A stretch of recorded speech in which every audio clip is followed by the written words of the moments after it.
Hey everyone, welcome back. It's Ryan here on my Pokemon Storm Silver Nuzlocke, sitting in front of Bugsy, the second gym leader.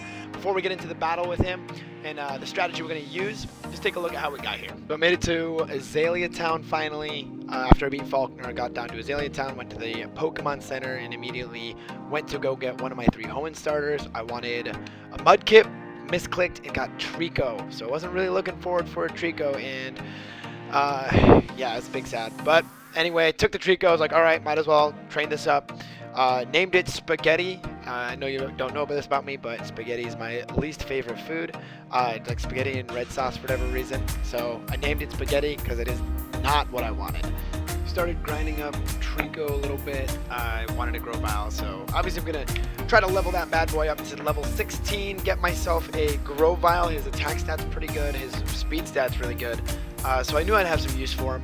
Had a little trouble with the Slowpoke, but all in all, Flaffy took charge and KO'd it. Once that had happened, I got my Trico into a Grovyle. Ba-ba-da-ba. Boom, level 16. That's when most of your starters will evolve, if you didn't know. Shortly after I got my Grovyle, got somewhat of a team looking good, I decided to clear out Slowpoke Cave. Really the main concern is the Boss Rocket Proton. He has some unorthodox movesets on some of his Pokemon, and this is actually where things turn out pretty rough because if you remember, I just beat Faulkner, but man, was that gameplay sloppy, and it starts to show here. I decided to switch in on this Voltorb to try to do some damage with my Cayenne, and my main concern really is his coughing, because his coughing has Flamethrower and Self-Destruct. Well, I also forgot that Voltorb comes with Self-Destruct, and it yeeted my Charmeleon. It just took it right out. At which point, I knew things were going to go poorly. I just felt it in my bones. Like, okay, well, we're here. Let's learn something. And let's continue playing poorly. I think that's kind of the overall theme I had in my head. I was like, okay, Geodude can take out a coughing with Magnitude. And then I realized a little too late that, oh yeah, coughing has Levitate. So Magnitude's not going to do crap against this thing. Rock Throw, it switches out to Cacnea. Rock Throw does nothing. And for whatever reason, I stay in. Cacnea kills my Geodude with a Needle Arm. Yeah, and I'm just not doing too hot. I'm definitely kind of throwing this game at this point. Take out the Cacnea, and then I go up against this Zubat. And Zubat's an issue for Geodude because it's got a Giga Drain for whatever reason. But really, I was so just blinded at this point that like Wing Attack didn't even cross my mind, and it just straight takes me out with Wing Attack. So this was a super poorly played match, and this attempt deserved to die, and that's exactly what happened. So luckily it didn't take me too long. Attempt number 3, I kind of just flew through Faulkner. Glaceon swept that team, no problem. It's probably my main strat from here on out. And quickly enough, I got a team trained. I got my Marshtomp that I wanted instead of Grovyle. And I was like, alright, let's just hit Proton again. Way more prepared for this fight. I think right mindset really helped here. I started with my Marshtomp for 2 reasons. One, it's a ground type. It's going to take out Voltorb no problem. But also it has an ability called Damp, so it actually prevents Pokemon from self-destructing, which is huge. Now I do have to switch out against this Cacnea. I mean, Marshtomp is 4 times weak to this Cacnea, so Needle Arm will mess it up, and that's exactly what I do here. Bring out Butterfree. My boy Noodle is pretty clutch in this attempt. Really kind of a staple. And Air Cutter just takes it right on out. So I felt pretty good about that switch and about how I'm playing right now. Goes back to Voltorb, and I say, you know what? Cool. Easy switch into my Marshtomp. Spark doesn't affect ground-type Pokemon, so that was huge.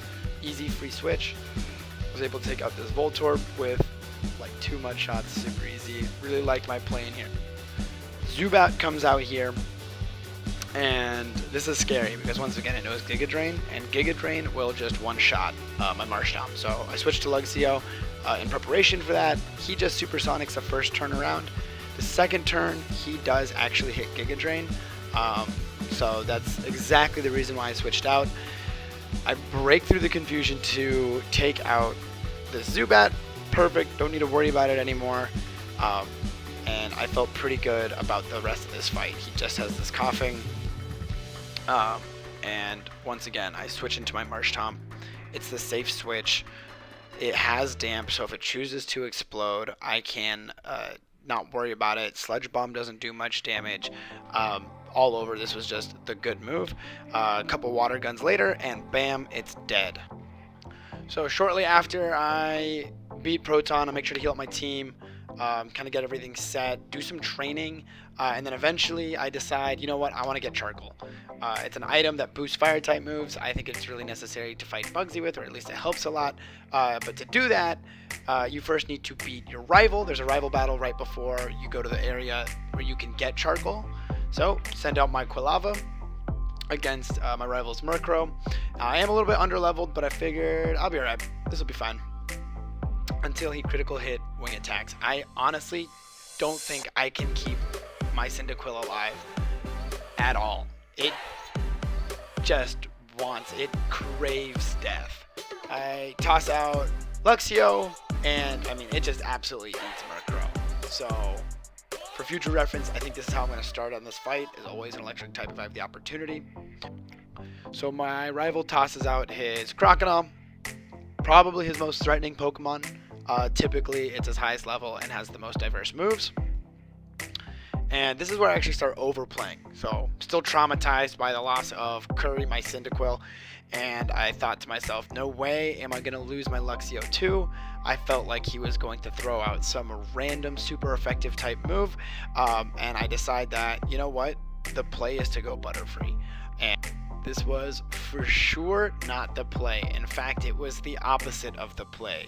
Thanks to Scary Face, Sleep Powder actually does not go first. Ice Fang almost kills me. It would have if it was a crit, and I would have been scraping Butterfree off of a windshield. The rest was pretty uneventful. I was able to take out Crocodile and Ghastly with Luxio. Glaceon picked up the KO on Kadabra, and I was able to get my Charcoal, you know, for my Quilava that just died. Alright, so here's my team. My team consists of a Glaceon, Charmeleon, a Luxio, a Butterfree, a Marshtomp, and Togepi. So the actual driving force behind this team will be Noodle, my Butterfree. And the reason being is Noodle, my Butterfree, is faster than all of Bugsy's Pokemon except for his Scyther and his Yanma. So he's going to also start Butterfree. My Butterfree is faster. I Sleep Powder everything that comes at me, because I should be faster and I should hit every single Sleep Powder. Well, I should hit most Sleep Powders. I got Compound Eyes, and hopefully I hit all my Sleep Powders. And then I can just Air Slash everything down and kill him. If he switches Scyther, I switch to Glaceon. Glaceon takes all of Scyther's attacks no problem, and then can deal out big damage with Icy Winds to follow. If he switches Yanma, I switch to Marshtomp to take a hit of Ancient Power, and then switch to Charmeleon to try and take it out with an Ember. So that's kind of the general idea there. We'll see how it works. We'll see, you know, that's the starting plan. All right, he starts Butterfree. I stand Butterfree. Now I know what you're thinking. Ryan, if your Butterfree is faster, why not just Air Slash, or Air Cutter, I should say. Air Cutter will not kill in one hit unless I crit, and that's not a risk I want to take, so I hit Sleep Powder. So, unless I crit, they should still live. Yep. And this kills. Alright. Now we see what he switches to. Yanma. Okay, so Yanma's most likely going to use Ancient Power here. And because my Charmeleon's weak to Ancient Power, I'm going to switch to Marshtomp. Don't take any damage. And now he's going to probably choose a different move, and I switch out to my Charmeleon. Boom. And I take no damage from U-turn. Perfect. Good. This is a great setup right now. Heracross. I like to see it. Heracross doesn't scare me too much. Actually, I think I just Dragon Rage on Heracross because I don't know how bulky it is necessarily. And yeah, and Rain Dance is going to take out Ember's potency anyway. So Dragon Rage is almost free here. So that's a free kill. And then I can kind of just start, I think, Dragon Raging down Pokemon. Okay, so he's going to Ancient Power, and he's going to go first. So actually, this is a little tricky. You know what, though? I have a Rain-boosted Water Gun. So I should... Oh, switch on the Detect. This is a free switch in. Perfect. Oh, he U-turns again. That's fine. Beedrill. Okay, that's fine. Water Gun does not as much damage as I was hoping for. I think I switched to... Watch out for the Cut. Yep, perfect. So in this game, Cut's actually a Grass type move, not a normal type move, and that just saved my Marsh Tom. I was expecting a Twin Needle, but that works too. So it's going pretty well. Okay, back to this Yanma. This Yanma just likes to threaten me. I didn't do any calcs for this, but I think Luxray should be alright. And I get the Intimidate drop, but I believe it's a special move anyway. Detect. Nice, switch in. Okay. And then I hit Spark. Gets the Detect again. That's fine. Air Cutter. That's fine. Doesn't do any damage. Spark should do a good amount back. Nice. One hit KO. Perfect. Okay, cool. So that was kind of one of my worries. Ancient Powers kind of puts a speed into a lot of my plans. Pinsir. And this is where actually I'm going to switch back to Butterfree. So it knows Vital Throw. Vital Throw is a super effective fighting type move. Yep, there it is. And look at that, nothing. Okay. There we go. Hit the next one. Perfect. It's going really well. That's fine. You can use the healing items. Not too worried. There's one, and here's two. Cool. Once again, the Scyther is probably the scariest thing. It's going to go for an Aerial Ace here. So if I switch to Blueberry, takes the Aerial Ace, and I get the Intimidate drop. Wing Attack. Oh, excuse me, Wing Attack, not Aerial Ace. And then I go for Spark. U-turn does a lot of damage. I forgot about U-turn. How did I forget about U-turn? Oh, I should have gone Glaceon. Glaceon was my plan, and I decided to... Sword Dance is scary.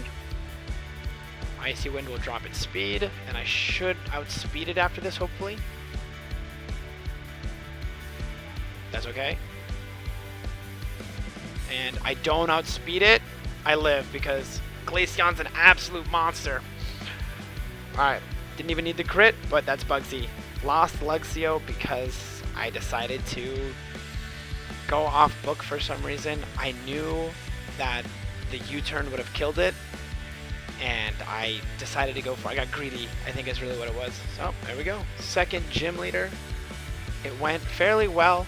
I did some ad-libbing there at the end, and that cost me a lot. So, I really needed that Luxio for a later gym, and now I don't have it.